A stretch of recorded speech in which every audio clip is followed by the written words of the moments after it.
Bonjour et bienvenue. On se retrouve aujourd'hui pour une nouvelle leçon du langage CSS.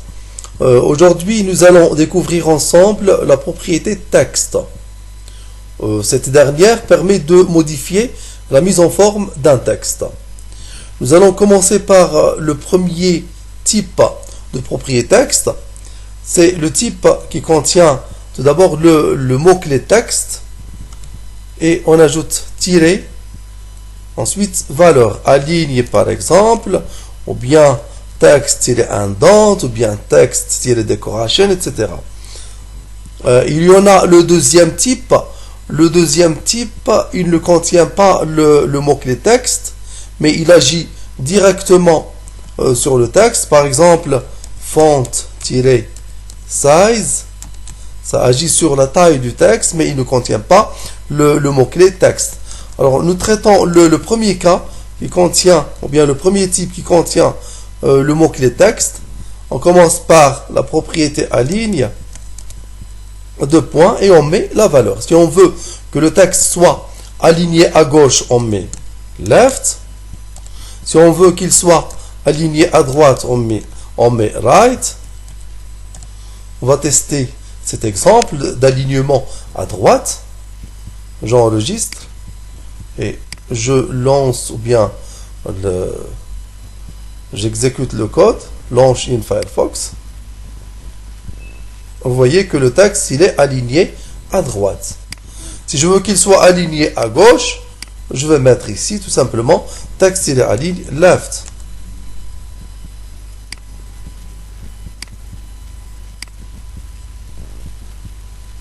Vous voyez le texte maintenant il est aligné à gauche. Si je veux qu'il soit centré, je mets texte et aligne center.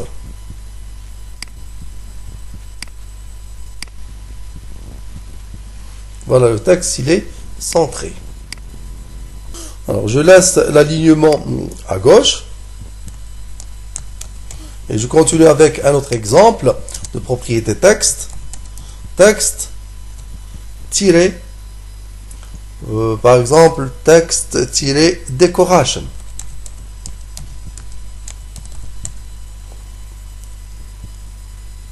Deux points, valeur.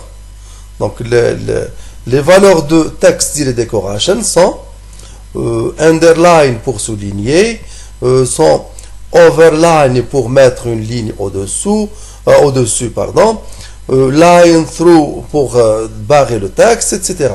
Ou bien on met none si on veut aucune décoration. On met none si on veut aucune décoration. Aucune décoration. Si on veut souligner, on met underline. Point virgule. Alors je mets, j'enregistre et j'exécute.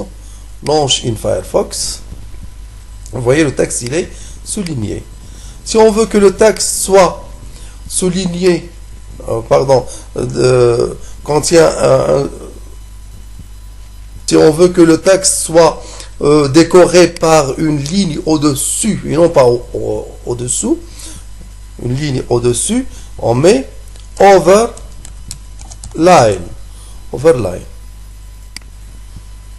Alors maintenant, à la place d'un texte souligné, nous allons voir un texte qui est décoré par une ligne au-dessus. Vous voyez une ligne au-dessus du texte.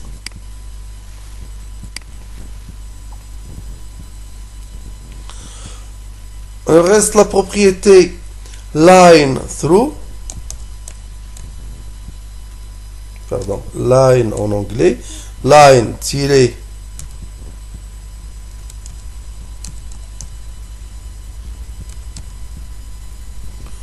Ça c'est pour barrer le texte. J'enregistre et j'exécute. Vous voyez le texte il est barré.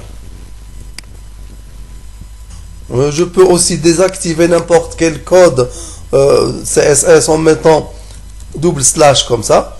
Le texte sera passé en commentaire. J'enregistre, j'exécute. Vous voyez, j'ai désactivé la propriété line through.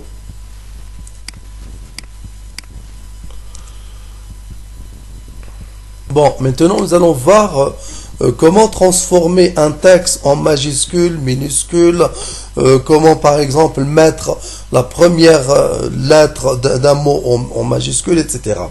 Alors on utilise pour cela texte-transform de point et on met la valeur. Les valeurs de texte-transform sont les suivants. Lowercase pour transformer le texte en minuscule, capitalise pour mettre la première lettre de chaque mot en majuscule, uppercase pour mettre le tout en majuscule, etc. On commence par exemple, uppercase. Uppercase.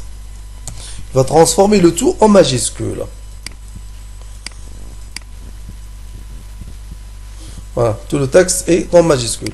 Si je veux, par exemple, transformer seulement la première lettre de chaque mot en majuscule, je mets capitalise.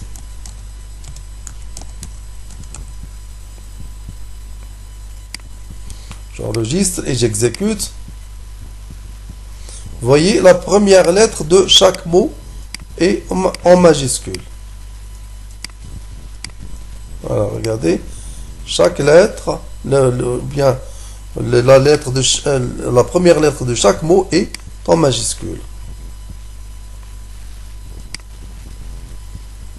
Nous allons essayer maintenant la valeur lowercase. On a dit qu'elle transforme le texte en minuscule. Mais il faut mettre quelque chose en majuscule. Par exemple, la propriété texte. Je vais mettre ce texte en majuscule. Et vous allez constater qu'elle va être transformée en minuscule.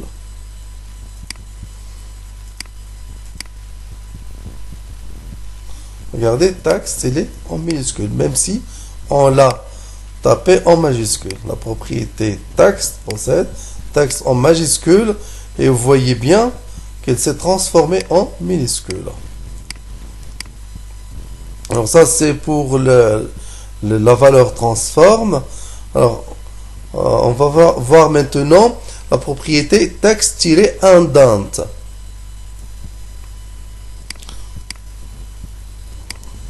On va essayer maintenant la propriété texte-indent de point et on met la valeur. Exemple 50 pixels. Texte-indent, elle permet de faire quoi? Tout simplement, elle permet de faire décaler la première ligne avec avec la valeur qu'on met ici.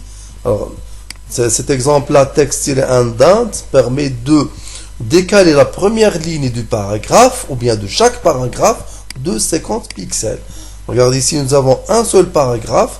On peut mettre deux paragraphes pour bien voir l'effet de cette propriété-là. Vous allez constater que la première ligne de chaque paragraphe, de celui-là et de celui-là, vont être décalées de 50 pixels. J'enregistre et j'exécute. Vous voyez, la première ligne du paragraphe est décalée de 50 pixels. On peut changer cette valeur. Par exemple, je vais mettre 100 pixels.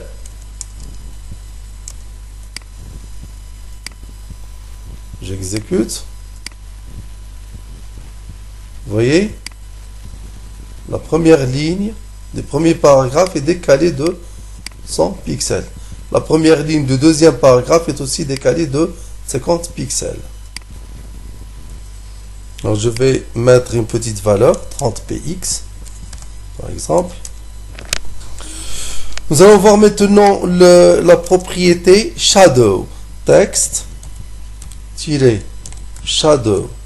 Comme son nom l'indique, shadow c'est quoi? C'est l'ombre. C'est pour mettre de l'ombre à un texte. Deux points. Alors à ce moment-là, l'ombre contient plusieurs propriétés. Alors, ces propriétés, je vais vous l'expliquer dans un exemple. Je vais mettre 4px, je vous explique pourquoi. 4px, je fais espace 5px, je fais espace 3px, je fais espace et je mets la couleur. Par exemple, black, c'est-à-dire en noir. Alors j'explique. Ça permet de faire, ça mesure le décalage de l'ombre à droite. Ça mesure le décalage vertical en bas. Et ça, c'est l'épaisseur de l'ombre. Et ça, c'est la couleur de l'ombre.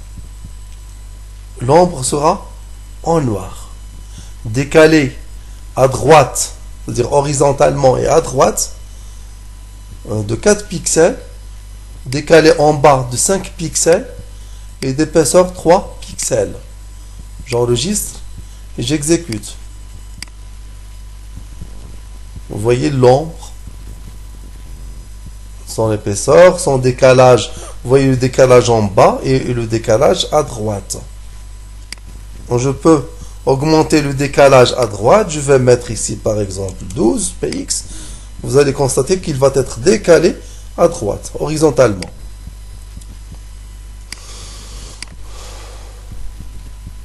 Vous voyez le décalage à droite. Regardez. Je peux augmenter encore la valeur pour bien voir la propriété. Je vais mettre 30 pixels.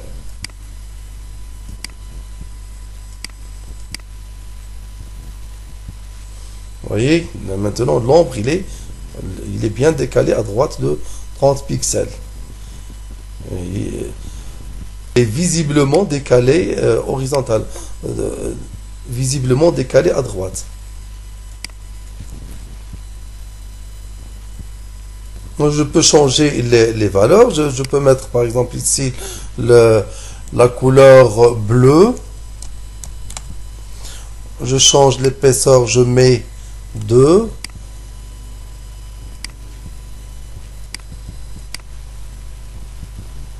voyez bien la couleur de l'ombre, elle est bleue. Décalé à droite, décalé en bas. Je peux modifier le décalage en bas. Je peux mettre 10 par exemple.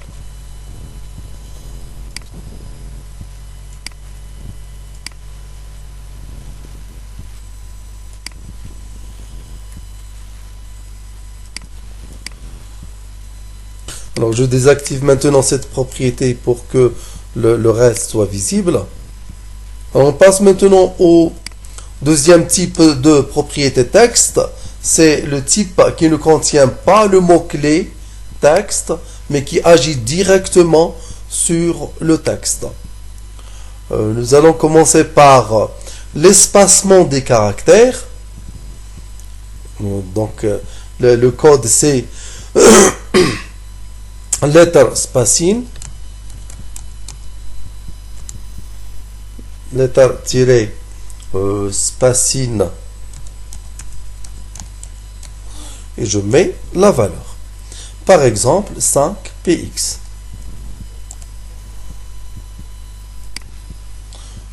J'exécute.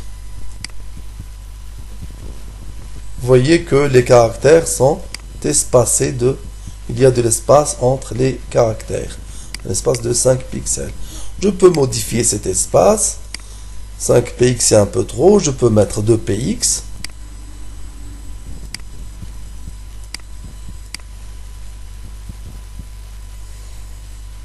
Je peux le mettre normal.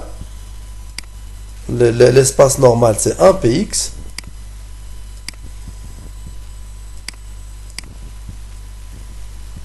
Le texte il est normal maintenant. On vient de voir maintenant comment modifier l'espace entre le caractère. Nous allons voir maintenant comment modifier l'espace entre les mots et non pas entre les caractères. On utilise le mot-clé word spacing, word-spacing, deux points, et on met l'espace qu'on veut mettre entre les mots. Je peux mettre par exemple 10px, c'est un peu trop. J'enregistre et j'exécute. Vous voyez de l'espace entre chaque mot, entre chaque deux mots.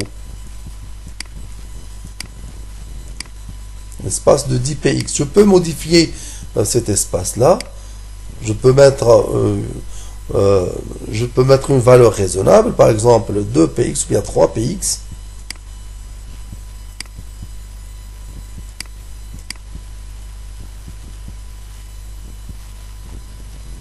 L'espace maintenant entre les mots, c'est 2px.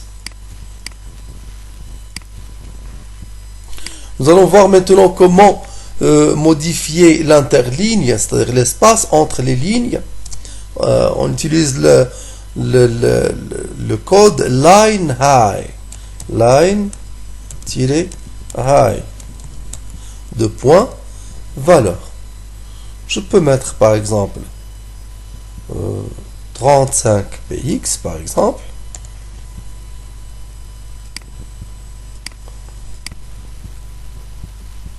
Vous voyez l'espace maintenant entre les lignes.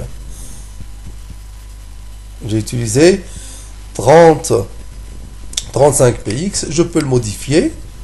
Je vais mettre par exemple 15px.